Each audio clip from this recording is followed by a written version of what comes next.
Game failing to initialize because of the NVIDIA Management Library DLL?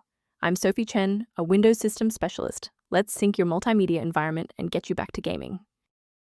To kick off the NVIDIA Management Library Guide, I've provided an official resource for maintaining a healthy and synchronized workstation. This DLL file is the NVIDIA Management Library. It provides a standard API for monitoring and managing various states of the GPU, including temperature, clock speeds, and memory utilization for system tools. Now let's apply the fix by reinstalling the shared system library. The NVIDIA Management Library DLL is a standard component within most gaming graphics runtimes. You can resolve this by installing the Microsoft DirectX end-user runtime to restore legacy D3DX and X input files, and updating your GPU drivers if the error involves OpenGL, OpenCL, or CUDA.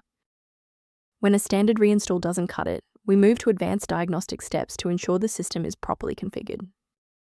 A simple restart can resolve file-in-use errors that mimic a missing the NVIDIA Management Library message. It's a low-effort step that ensures your operating system starts with a clean execution stack. Don't forget to bookmark the video or give it a like before you restart. It's the fastest way to jump right back into this tutorial after the reboot. Let's look at a key safety rule that will keep your PC protected while we address this error.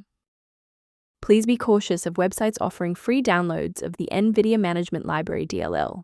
These files are frequently the wrong version for your specific PC architecture and can introduce viruses into your sensitive system folders.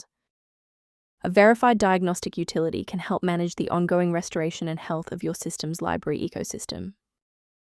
For users seeking more stable application launches, the diagnostic tool below outlines the NVIDIA Management Library optimization concepts. I hope this resolved the conflict preventing the NVIDIA Management Library from launching. For more deep dive technical tutorials and system configuration guides, subscribe to our channel today.